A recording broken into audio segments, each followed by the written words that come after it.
あなたは砂漠のど真ん中で一泊するなら何を持っていきますか？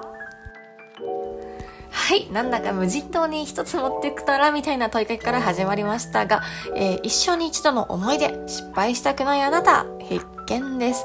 この動画では私がサハラ砂漠に行った際の実体験からどんなものを持っていったらいいのかを徹底解説しています。最初にお洋服についてお話ししてから、後半でその他の持ち物に関してお話ししますね。では早速まずはお洋服編です。洋服を考える上でね、砂漠の知識についてちょっとお話しします。世界はとっても広いのでいろんな種類の砂漠があります。モンゴルのゴビ砂漠、アメリカのモハーベス砂漠、チリのアタカマ砂漠、そしてモロッコのサハラ砂漠などなど。昼は暑くて夜は寒いっていうのが砂漠のイメージですよね。それも標高などに左右されます。今回紹介するのはモロッコのサハラ砂漠。ここは夜の冷え込みがそこまで強くないという特徴があります。最新1年間の気温をまとめた表、こちらです。これね、私結構意外だったんですけど、夏の暑さはね想像通りだけど、夜は氷点下まで下がるってことはないんですよね。ちなみに観光おすすめの季節はやっぱり春と秋。真夏はね、日中外に出れないくらい暑くなりますからね。近くに大きな病院がない砂漠でぶっ倒れちゃったら大変ですからね。できれば春や秋に行きたいところです。私が旅行に行ったのは5月の上旬。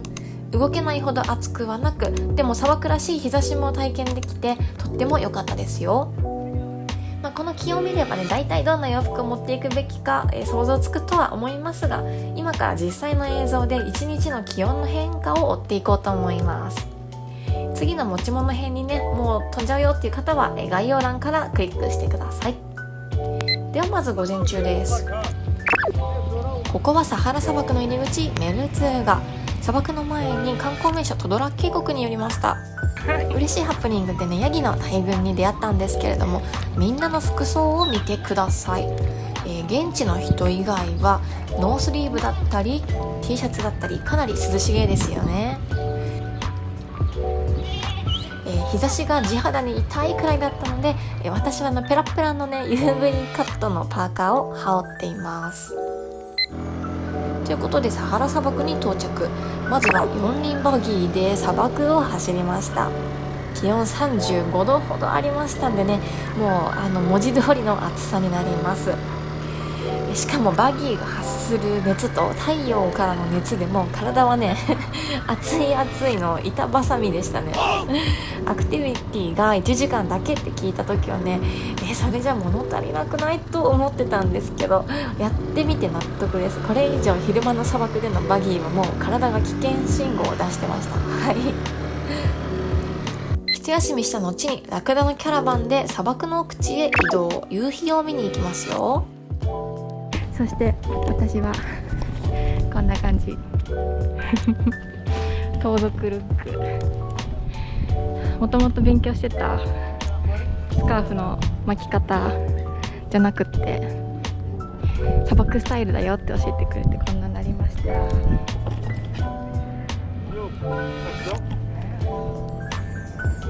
はい、こっちの写真を見てください。さっきまでと違ってね、長袖を羽織ってる人増えましたよね。ラクダに乗って楽しそうでしょまだまだ気温が高い中、長袖を羽織る理由は2つあります。1つはここから数時間太陽がねもう遮るものが何もない砂漠を歩きますんで、普段日焼け万歳なヨーロッパの皆さんでも、砂漠レベルの太陽はちょっと上着羽織っとこうかなってなるみたいです。そしてもう一つの理由は砂なんですね。サハラ砂漠の砂って本当に細かいんで、さらさらね飛んでるんですよ、その辺を砂が。はい。これが体中につくのを防いだり、髪の毛の中や耳の中にねこう入っていくのを防ぐために、上着やターバンをスカーフをね巻きます。ちなみに現地の方の服装を見てみましょう。はい、こちらの黄色い方ね、こちら旅行者の方ですけど、こちらのお洋服ジュラバというガウンで、モロッコ男性の国民的なお洋服ですよね。とんがり帽子のフードが特徴で、やっぱりこれも風よけ日差しよけのためにフードがついているっていうのが、ジュラバの特徴、そういうわけで広く流行っているわけですね。しかし、砂漠の着こなしはねまたちょっと違って、はい、こっちの左の方ね、サハラ砂漠の住人ベルベル人の方ですが、フードなしのガウンを着ていて、それにしっかりとスカーフを巻いてる、これが特徴ですね。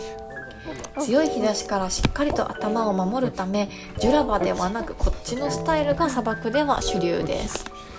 豪雨に入れば豪雨に従って、お土産があってのでスカーフやガウンを買ってから砂漠に向かうのいいと思いますよ。そうそう、靴はどうすればいいんですかということですが、靴はですねサンダルがベストです。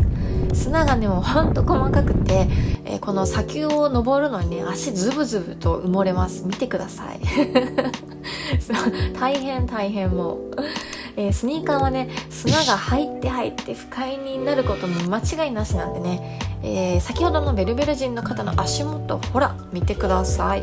もう見たまま素直にこのサンダルに例えるならおトイレサンダルですかねね、これがベストってことなんですよ。皆さんサンダルで行きましょう。では日没後です。私はねペラペラのパーカーを半袖に羽織るくらいで十分でしたが、他の参加者の方は、厚手のパーカー羽織ってる方もいましたよ。この時点で気温は26度ほど。この後町に戻らずそのまま砂漠のテントを向かって夜を越します。どでっかいキャンプファイヤーを囲んで過ごしたので全く寒くもなく T シャツで一晩過ごせました。で翌朝、日の出をね砂漠で見るために暗いうちから出発です。この朝はこの時間はさすがに肌寒かったですね。気温は20度。みんなちゃんと上着羽織ってましたよ。でもねこの時はねすぐラクダちゃんに乗るんで、ラクダの体温がねあったかくてそこまで寒いって感じはないんですよね。車のシートヒーターほどじゃないですけど、やっぱ生き物のぬくもりってね気持ちいいですよね。それよりも日の出スポットについて砂漠に座ってる時間ね、これがかなり寒かった。もう砂にね自分の体温をぐんぐん吸い取られるのがわかるんですよね。私持ってった上着ね例のペラペラパーカーでしょもう全然ダメで、旦那のヤギさんは登山用パンツとモンベルのウィンドブレーカー着用でね余裕な顔していました。はい、ということで、気温は20度だったかもしれないけど、地面の温度がおそらくそれ以下なのでやっぱり1枚はしっかりした上着持ってた方が良さそうです。この時ねありがたかったのが日差しよけでね買ったスカーフ、これがね朝は顔や首周りを温めてくれて、これのおかげで寒い朝を乗り切れたと言ってもいいくらいでしたね。やっぱり現地の方が身につけてるものってね意味があるんですね。ちなみにラクダちゃんに飲み水やスルジな必需品を運んでもらうので余計な着替えなどあれこれ持っていくのが禁止でした。持ち物選びは計画的にですね。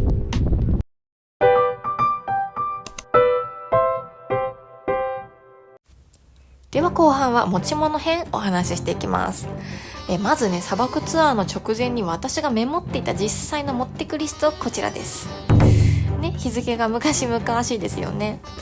正確には砂漠ツアーの持ち物リストになるんですけれども、いろいろな人の経験談やネットで漁った情報から事前にこれらを用意していったんですよね。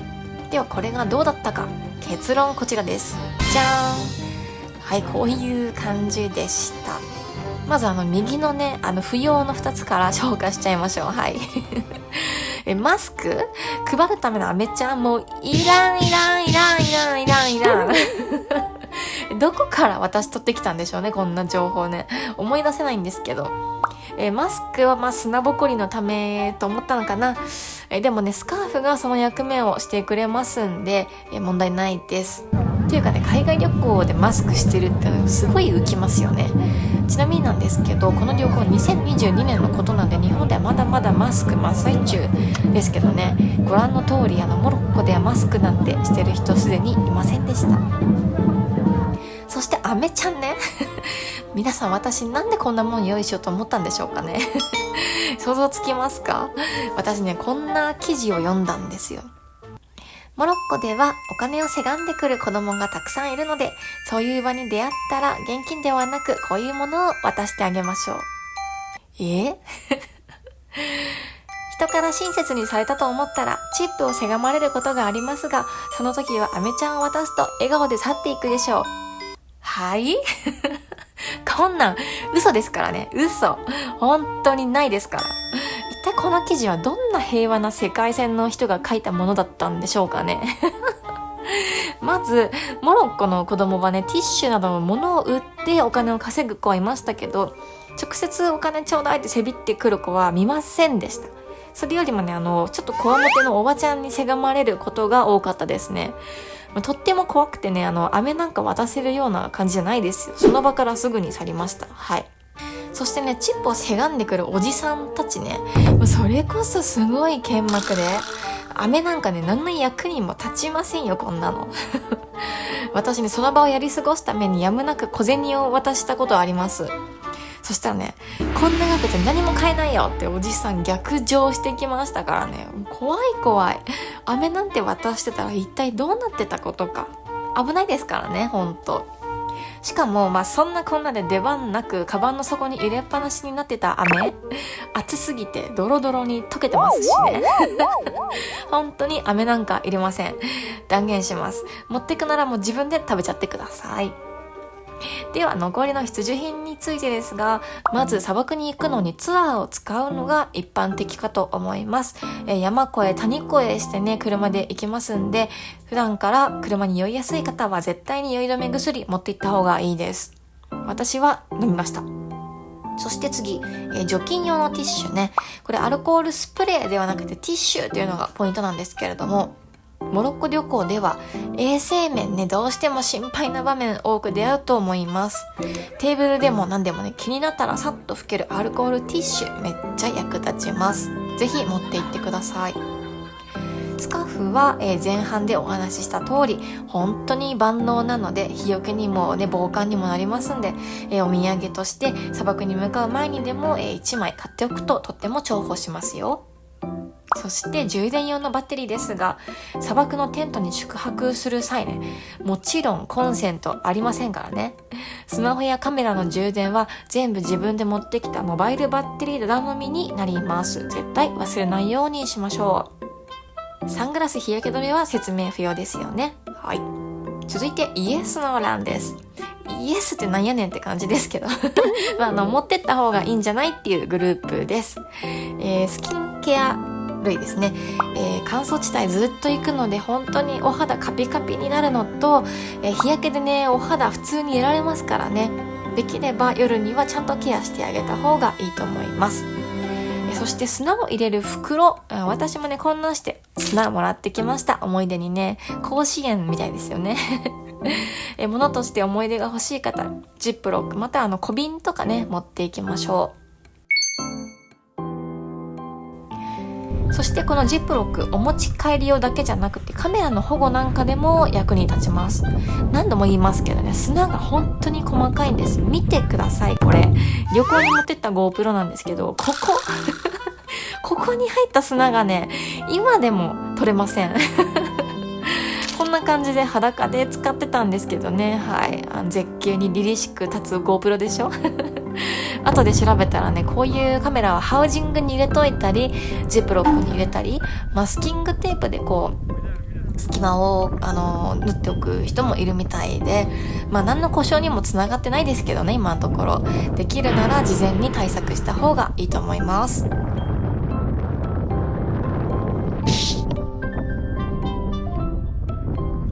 続きましてネックピロー。これは砂漠っていうかツアーの移動のためにですね、少しでも快適に車内で過ごしたいという方はどうぞ持っていきましょう。そして汗拭きシート。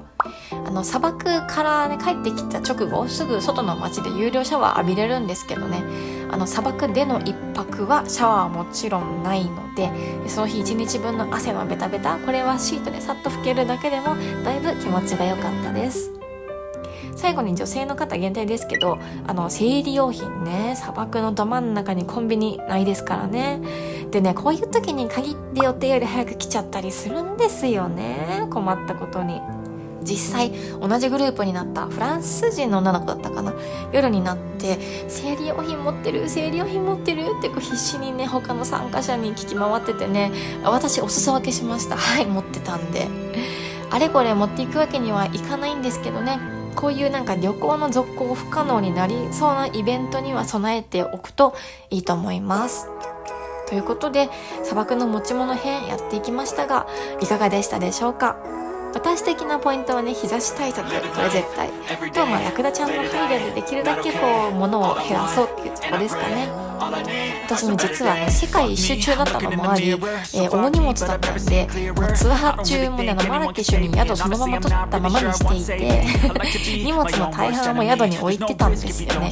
で今日紹介した最低限だけを持ってツアーに参加していました。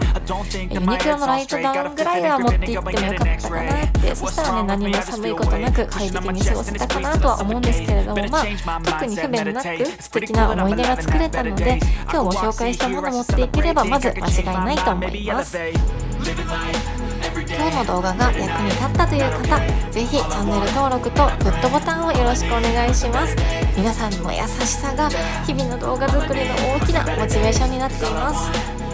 他の国の情報まとめ系動画もどんどん上げていますので、ぜひ一度ねチャンネル覗いてみてください。よろしくお願いします。それでは次回の動画まで。See you next time. Wait, no, it's living with no shame. Wait, no, it's sleeping in on Sundays. I guess it's different for each of us and that's okay. Well, I just wanna be happy. How to get there? Glad that you asked me. I think it's different for everyone. Some of us need work, others need fun. Some of us need purpose to overcome.